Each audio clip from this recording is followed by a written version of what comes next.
자, 오늘은 온라인 리뷰, 그 속에 숨겨진 심리를 한번 제대로 파헤쳐 볼까 하는데요. 별점 하나, 사진 한 장이 대체 어떻게 우리 지갑을 열게 만드는지 그 아주 흥미로운 비밀을 알려드리겠습니다. 이런 상황 다들 겪어보셨죠?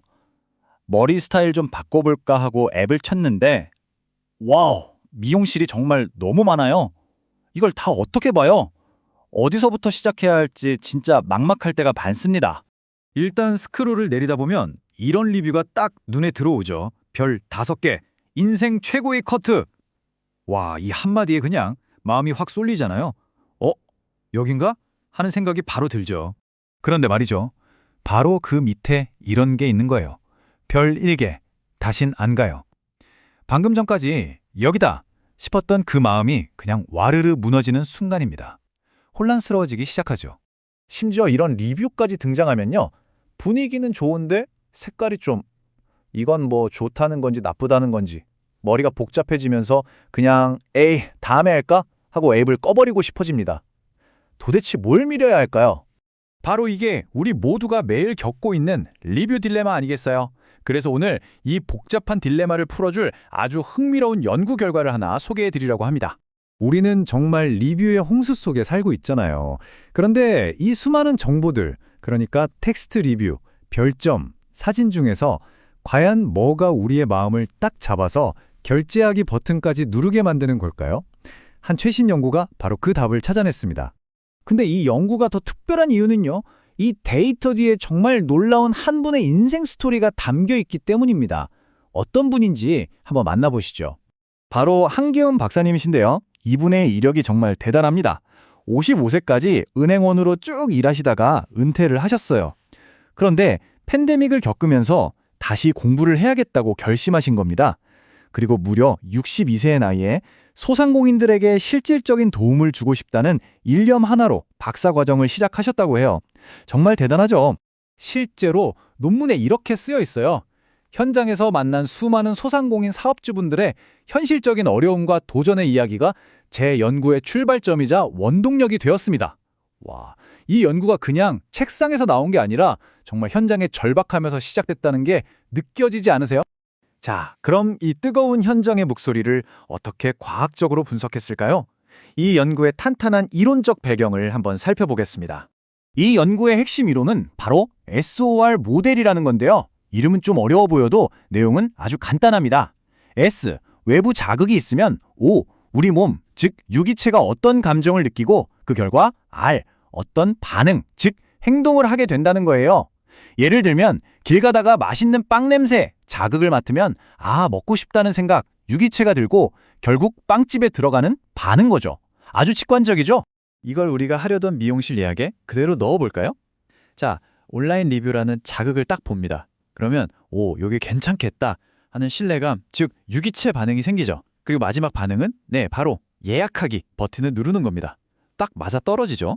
자, 그럼 이제 진짜 하이라이트입니다. 이 자극에 해당하는 3가지 후보, 바로 글, 별점, 사진. 이 중에서 과연 어떤 게 우리를 예약이라는 행동까지 이끄는 가장 강력한 한방일까요? 여러분은 뭐라고 생각하세요? 이 질문에 답하기 위해서 연구팀은 최근 3개월 안에 진짜로 온라인 리뷰를 보고 미용실을 이용한 소비자 332명을 설문조사했습니다. 그러니까 이건 그냥 나라면 이럴 것 같다는 상상이 아니라 실제 돈을 쓴 사람들의 생생한 경험에서 나온 데이터라는 거죠. 아주 중요합니다. 자, 그래서 결과가 어떻게 나왔을까요? 바로 이겁니다. 와, 이 그래프 좀 보세요. 진짜 흥미롭지 않나요?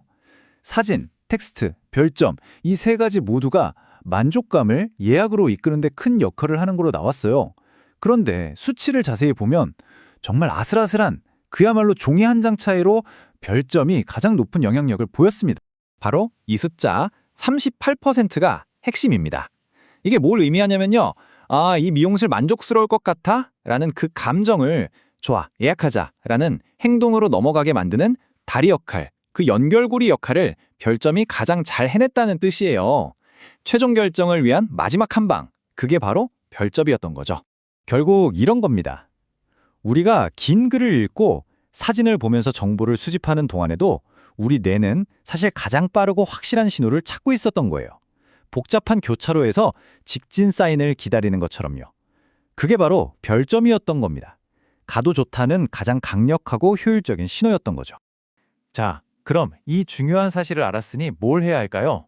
그냥 그렇구나 하고 넘어가면 안 되겠죠?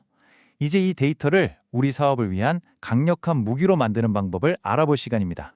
연구자는 아주 중요한 개념을 제시하는데요. 바로 리뷰어블 환경을 구축하라는 겁니다. 이게 그냥 리뷰 많이 받으라는 뜻이 아니에요. 좋은 리뷰가 저절로 달릴 수밖에 없는 그런 멋진 경험을 제공하고 또 그렇게 쌓인 소중한 리뷰들을 잠재 고객들이 가장 잘 볼 수 있도록 전략적으로 관리하는 것까지 포함하는 개념이죠. 마치 정원사가 정원을 아름답게 가꾸는 것처럼요. 그래서 구체적으로 뭘 해야 하냐고요? 자, 체크리스트 나갑니다. 첫째, 무조건 높은 별점을 유지하는데 사활을 걸어야 합니다. 이게 기본 중에 기본이에요. 둘째, 신뢰를 쌓기 위해 구체적이고 진솔한 텍스트 리뷰를 많이 받도록 유도해야 하고요. 셋째, 고객들이 와, 나도 저렇게 되고 싶다고 느끼게 할 고품질 사진에 계속 업데이트해야 합니다. 이 세 가지가 삼위일체가 될 때 폭발적인 효과가 나타나는 겁니다. 이렇게 날카로운 비즈니스 전략을 이야기하다가 갑자기 분위기를 바꿔서요. 이 연구의 마지막 페이지에는 정말 가슴 뭉클한 이야기가 담겨 있었습니다. 논문 마지막에 이런 구절이 나옵니다. 이 논문을 외손주에게 초등학교 입학 전 선물로 주고자 노력했던 나의 다짐이 결실로 돌아와. 이 고된 연구가 단순한 학문적 성취가 아니라 할아버지가 손주에게 주는 인생 최고의 선물이었던 거죠. 지식의 되물림이란 게 바로 이런 게 아닐까 싶습니다. 이 이야기는 우리에게 생각할 거리를 던져줍니다. 우리가 매일 무심코 스크롤하며 넘기는 그 수많은 데이터와 별점들. 어쩌면 그 차가운 숫자 하나하나에 이렇게 누군가의 인생을 건 뜨거운 이야기가 숨어 있는 건 아닐까요? 다음번에 온라인에서 무언가를 고를 때 그 별점 너머의 사람을 한 번쯤 생각해 보는 것도 좋을 것 같습니다.